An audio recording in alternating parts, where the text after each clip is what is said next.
बराह रास्त अभी आपको लिए चलेंगे। वजीर तालीम सिंध सईद गनी इस वक्त मीडिया से गुफ्तगू कर रहे हैं। नायक जिसका सेनेट में वो इसके विटनेस हैं, हमारे सामने ये बात हुई। इससे पहले की एक वीडियो आपके पास है, वो एक दिन पहले की है जब हम नॉमिनेशन लेने गए, उसमें भी हम उनसे पूछ रहे हैं।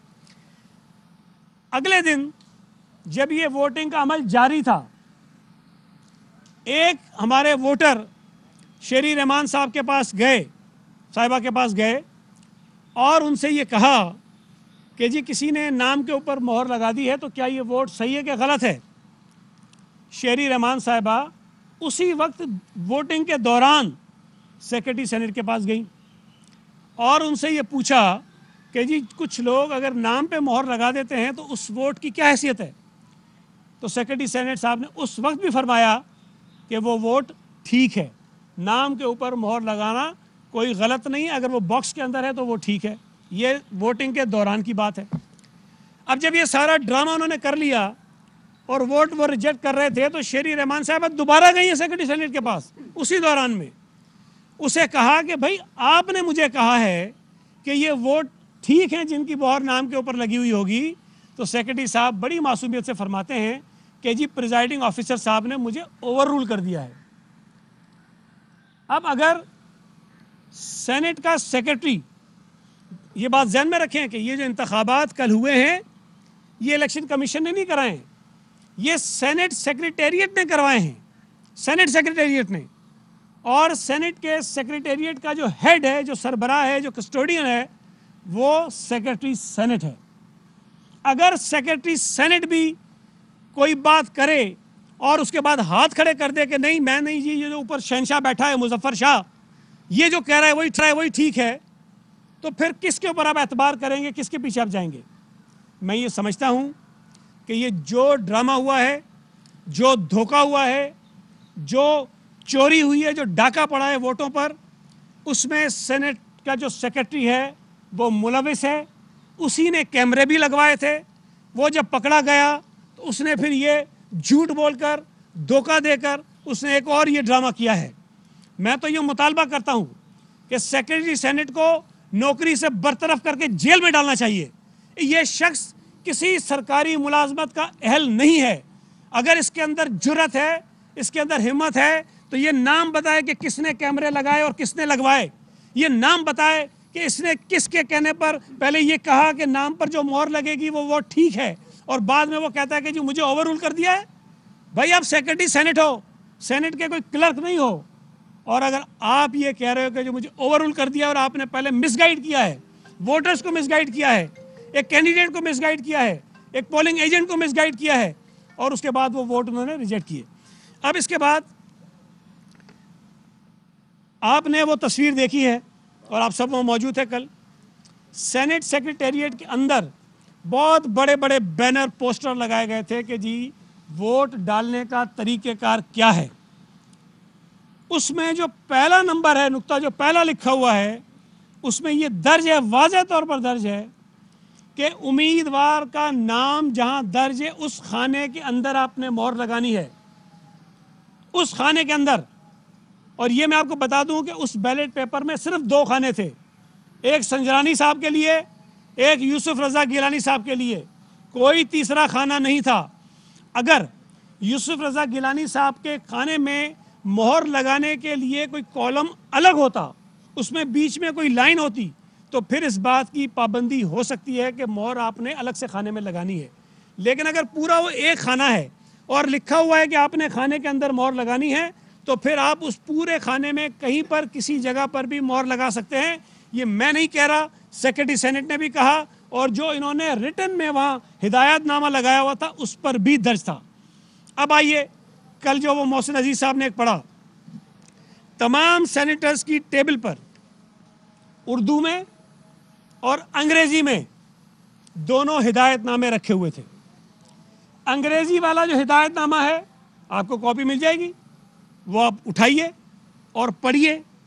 उसमें भी ये लिखा हुआ है कि जनाब जिस खाने में, जिस बॉक्स में कैंडिडेट का नाम है, उस बॉक्स के अंदर आपको मोहर लगानी है। अब वहीं अगर उर्दू वाले में उन्होंने ये लिख दिया कि नाम के सामने मोहर लगानी है, तो मेरे भाई उर्दू वाला भी आपने बनाया, अंग्रेजी वाला भी आपने बनाया, जो हॉल के अंदर आपने बहुत बड़ा बड़ा आवेजा किया है हिदायतनामा, वो भी आपने बनाया। तो आपके अपने बनाए हुए रिटन जो हिदायतनामे थे, इंस्ट्रक्शंस थी, उसके अंदर फ़र्क है। तो उसका कसूरवार ना मैं हूँ, ना यूसुफ रज़ा गिलानी है, ना फारूक एच नाइक है। फिर सेक्रेटरी सेनेट ने भी हमें कहा इसको भी छोड़ दीजिए, चेयरमैन सेनेट का इलेक्शन चोरी हो जाता है। सादिक संजरानी साहब गैर आइनी गैर कानूनी तौर पर सिलेक्टेड चेयरमैन सेनेट बनकर उस नशिस्त पर विराजमान हो जाते हैं, उसके बाद वो डिप्टी चेयरमैन सेनेट का इलेक्शन करवाते हैं। उन्होंने जो तरीक़ाकार बताया है वोटर्स को अपने, आपने भी वो वीडियो देखी होगी, अवेलेबल है, आप भी देख लें। उस अपने संजरानी ये कह रहा है, वोटर्स को ये समझा रहा है कि आपको एक बैलेट पेपर दिया जाएगा, उस बैलेट पेपर पर उर्दू में दोनों उम्मीदवारों के नाम लिखे हुए हैं और आपने उस बैलेट पेपर को लेकर बॉक्स के अंदर जाना है और उस बूथ में आपने जो कैंडिडेट के नाम वाला बॉक्स है, बॉक्स में मोहर लगानी है। ये संजरानी ने गैर कानूनी तौर पर उस नशिस्त पर बैठने के बाद कहा है। अब अगर ये चीज़ें इतनी वाज़ेह हैं कि मोहर एक बैलेट पेपर पर अगर 2 लगी हुई थी, वो रिजेक्ट हुआ, हम उसको चैलेंज नहीं करते, वो बिल्कुल रिजेक्ट होना चाहिए, ये कानून के मुताबिक रिजेक्ट होना चाहिए कि 2 मोहरें उस पर लगी हुई थी दोनों उम्मीदवारों के सामने। लेकिन 7 निशानात यूसुफ रज़ा गिलानी साहब के बॉक्स में लगे हुए थे, उनके नाम पर लगे हुए थे, और उसको उस शहनशाह ने, जो मुजफ्फर शाह साहब हैं, उनका रौनत आमेज लहजा, उनका रवैया, उनके अल्फाज आपने खुद सुने हैं। कहीं से वो आपको लग रहे थे कि कोई गैर जानिबदार आदमी बैठा है। अगर इमरान खान भी बैठा होता वहाँ शायद उसका रवैया लहजा भी ये नहीं होता। अगर वहाँ संजरानी खुद भी बैठा होता तो शायद उसका लहजा और रवैया ये नहीं होता जो मुजफ्फर शाह का था। मुझे लगता है कि मुजफ्फर शाह को फ़ोन के अलावा भी बहुत कुछ आया था, क्योंकि फ़ोन पर इतनी ताबेदारी नहीं हो सकती है। मुझे नहीं पता कौन सी कमज़ोरियाँ हैं, कौन सा दबाव है, कौन सी ऐसी नौकरी है, कौन सी ऐसी खिदमत गुजारी है जो मुजफ्फर शाह साहब ने ये सारी कुछ किया है। मैं वाज़ेह तौर पर कहना चाहता हूँ कि मुजफ्फर शाह साहब ने कल बददियानती पर मबनी एक अपनी रूलिंग दी है, गैर कानूनी रूलिंग दी है। 7 वोट उन्होंने गलत मुस्तरद किए हैं और ज़बरदस्ती संजरानी को, जो हारा हुआ शख्स है जिसके 48 वोट हैं, उसको एक 49 वोट लेने वाले कैंडिडेट के मुकाबले में कामयाब करवाया है। मैं एक और भी गुजारिश कर दूं आपसे, मैं भी टीवी पर भी देख रहा था और कल शायद कुछ जो हमारे तज्जिया निगार होते हैं उनकी बातें भी मैं सुन रहा था। एक तासुर ये लिया जा रहा है कि शायद इन 7 लोगों ने जानबूझकर अपना वोट ख़राब किया है। मैं इस तासुर को मुस्तरद करता हूँ। मैं ये बात 100% यकीन के साथ आपको कह रहा हूँ, 100% यकीन के साथ, कि एक शख्स ने डबल मोहर लगाई है, कौन है मुझे नहीं पता। बाकी ये 7 वोट बिल्कुल जेन्युइन वैलिड वोट हैं और हमारे वोटर्स ने सही वोट डाले हैं। उन्होंने जानबूझकर वोट ख़राब नहीं किए हैं। अगर किसी को जानबूझकर वोट ख़राब करना होता तो 2 मोहरें लगाना उनके लिए आसान काम है, जो कन्फर्म रिजेक्ट होता है वोट। अपने आप को खाली बैलेट पेपर छोड़ के आ जाना एक आसान काम है कि वो वोट रिजेक्ट हो जाता है। वो बॉक्स के बाहर मोहर लगा दें, वोट रिजेक्ट हो जाता है। तो अगर किसी की नीयत ये हो कि हमने वोट ख़राब करना है, तो मैं समझता हूँ कि इससे ज़्यादा बेहतर तरीके हो सकते थे वोट को ख़राब करने के।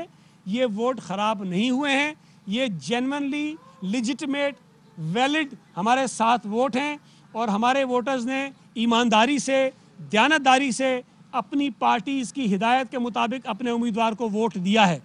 तो ये तासुर जहाँ कहीं भी हो रहा है वो बिल्कुल सरियंद गलत है, क्योंकि मुझे मेरे सामने सेक्रेटरी सेनेट ने ये कहा, शेरी रहमान को सेक्रेटरी सेनेट ने ये कहा, जो हिदायतनामा लिखा हुआ था उस पर दर्ज था। तो जब हमसे वोटर्स ने पूछा, हमने ये कहा कि आप पूरे बॉक्स में कहीं पर भी अपना वोट की मोहर लगा सकते हैं, नाम पर लगा सकते हैं, नाम के आगे लगा सकते हैं, नाम के नीचे लगा सकते हैं, नाम के ऊपर लगा सकते हैं, ये आपके ऊपर है, आप इसकी मोहर लगाइए। तो ये तासुर गलत है, ये जो कंस्पायरेसी थ्योरी है इसको मैं मुस्तरद करता हूँ। और हमारे तमाम जो वोटर्स थे सिवाय एक के जिसका डबल वोट निकला, अदरवाइज तमाम के तमाम वोट हमें सही पड़े हैं। आपका कोई सवाल हो तो जी। अच्छा, अदालत कब जा रहे हैं, कौन कौन जा रहे हैं, कोई टीम बनाई है, क्या कर रहे हैं, कौन जी, सी अदालत जाएंगे? मेरा ये ख्याल है, अभी तो मेरा राब्ता नहीं हुआ, लेकिन रात में जो मशावरत हो रही थी, चेयरमैन साहब ने अपनी प्रेस कॉन्फ्रेंस में भी बताया कि मरियम साहिबा से भी बात हुई है। This half-hourly clock is brought to you by तो लगे रहो बिना टेंशन Telenor 4G जो हर पाकिस्तानी चाहे and This donut makes you wanna smile. Start some happiness with Eat Green Smile. दो ऑप्शंस जो हैं जिस पे बात हो रही थी, और यकीनन फैसला पीडीएम की क़यादत करेगी कि हमने अदालत में किस वक्त जाना है, और नो कॉन्फिडेंस जो है अगर फैसला हुआ, इत्तफाक हुआ, तो वो हमने कब करना है। तो दोनों ऑप्शंस जो हैं वो अवेलेबल हैं, लेकिन हम इस दिन दहाड़े पड़ने वाले डाके पर, चोरी पर, बेशर्मी से एक हारे हुए शख्स को सेनेट के चेयरमैन की नशिस्त पर बिठाने पर हम खामोश नहीं बैठेंगे, और हम इसको प्रॉपर तरीके से, कानूनी तरीके से भी और सियासी तरीके से भी एजिटेट करेंगे। साहब, अभी इसके आगे जो आप अदालत में जा रहे हैं, आइन कहता है कि पार्लियामेंट के अंदर जो प्रोसीडिंग है उसको किसी भी कोर्ट में चैलेंज नहीं किया जा सकता। तो क्या आइन की ये जो क्लासेस हैं या आर्टिकल्स हैं, ये आपके आड़े नहीं आएंगे? और दूसरा, आपने बार बार वोट के तरीक़ेकार के हवाले से सेक्रेटरी सेनेट से दरियाफ्त किया। आप खुद सेनेटर रहे हैं, फारूक नायब साहब चेयरमैन रहे हैं, बहुत सीनियर पार्लियामेंटेरियंस हैं आपके पास। तो आपको पता है जब प्रिजाइडिंग ऑफिसर होता है तो उसके पास ही अख्तियारात होते हैं, तो आप लोगों ने उससे क्यों नहीं इंस्ट्रक्शन? मैं थोड़ी सी आपसे अर्ज़ करूं, प्रिजाइडिंग ऑफिसर शहंशाह नहीं होता, प्रिजाइडिंग ऑफिसर खुदा नहीं होता, प्रिजाइडिंग ऑफिसर के कोई मैं वो अल्फाज नहीं इस्तेमाल करना चाहता, उसके बड़ों का राज नहीं होता कि वो जो मर्ज़ी फ़ैसला करे, उसको कानून और रूल्स के मुताबिक चलना होता है। जो रूल्स उन्होंने खुद लिख के लगाए, ये कानून को सपोर्ट नहीं करता। ये देखें, अगर आप सेनेट के रूल्स पढ़ें उसमें भी वोट डालने का तरीक़ेकार दर्ज नहीं है। ये सेनेट ने अपनी एक प्रैक्टिस बनाई हुई है कि जिस तरह करना, फिर लिख के लगाया उन्होंने। भाई जो लिख के लगाया है, अगर उस पर मैं अमल ना करूँ, अगर सेक्रेटरी सेनेट जो कह रहा है उस पर मैं अमल ना करूँ, अगर संजरानी बैठ के खुद जो कह रहा है उस पर मैं अमल ना करूँ, तो सिर्फ मैं मुजफ्फर शाह से पूछूँ कि आपकी ख्वाहिशात क्या हैं, आप किस तरह वोट को वैलिड मानेंगे, मुझे बताइए कि निशान कहाँ लगाना चाहिए, तो वही वैलिड होगा। तो मैं ये समझता हूँ कि मुजफ्फर शाह साहब ने जो कुछ किया, उन्होंने अपने आप को बेनकाब किया है। उम्र के इस हिस्से में आकर इतनी जिल्लत उठाने की हिम्मत जो है वो मुजफ्फर शाह के अंदर ही हो सकती है। कोई शख्स जिसके अंदर शर्म हया के रत्ती बराबर भी कोई चीज़ हो, वो ये हरकत नहीं कर सकता है। लेकिन मुझे नहीं पता कि किसकी नौकरी उन्होंने पक्की की है, और इस उम्र में आकर कौन सी नौकरी वो पक्की करना चाहते थे, वो बहरहाल वक्त के साथ साथ आपके सामने आ जाएगा। लेकिन ये तासुर आपका बिल्कुल गलत है कि हम मुजफ्फर शाह से पूछते कि बताइए वोट कैसे पड़ेगा।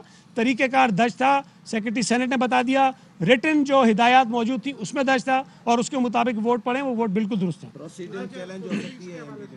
देखें, मेरी सुने, मैं आपको एक बताऊं, यूसुफ रज़ा गिलानी साहब की जो डिस्क्वालिफिकेशन हुई थी, ये जो तरीक़ेकार था वो तो ये था कि स्पीकर साहब को ये इख्तियार था कि वो इलेक्शन कमीशन को भेजें कि आया गिलानी साहब डिस्क्वालीफाई हुए कि नहीं हुए। वो स्पीकर जो आज इनकी कैबिनेट की मिनिस्टर हैं, उनकी एक रूलिंग है, उनका एक ख़त है जो उन्होंने यूसुफ रज़ा गिलानी साहब के हक़ में लिखा था, और उसमें उन्होंने कहा था कि यूसुफ रज़ा गिलानी साहब डिस्क्वालीफाई नहीं होते, उन्होंने कोई ऐसा काम नहीं किया है। उसके बावजूद अदालत ने उनको गलत तरीके से डिस्क्वालीफाई किया और वज़ीर आज़म की सीट से उनको हटाया। दूसरी बात यह है कि आप अगर ये कहें कि गैर कानूनी, गैर आइनी, बददियानती पर मबनी जो सब ने देखा, आपने देखा, नज़र आ रहा है, इस तरह वाज़ेह है जिस तरह मैं आपके सामने खड़ा हूँ, उस चोरी को भी अगर अदालत इस बुनियाद पर ना ले कि जी प्रोसीडिंग्स चैलेंज नहीं हो सकती, तो इससे बड़ी बदनसीबी कोई नहीं होगी। चेयरमैन सेनेट का ओहदा कोई मजाक नहीं है। हम क्या करें कि हम इन हालात में रह रहे हैं कि जब इस मुल्क में जो सदर पाकिस्तान के ओहदे के बाद, वज़ीर आज़म के ओहदे के बाद जो सबसे मोतबर ओहदा है, उसको ख़राब करने में और कोई मुलविस नहीं है। इस मुल्क पर हुकूमत करने वाली करप्ट नाअहल नालायक जमात PTI मुलविस है।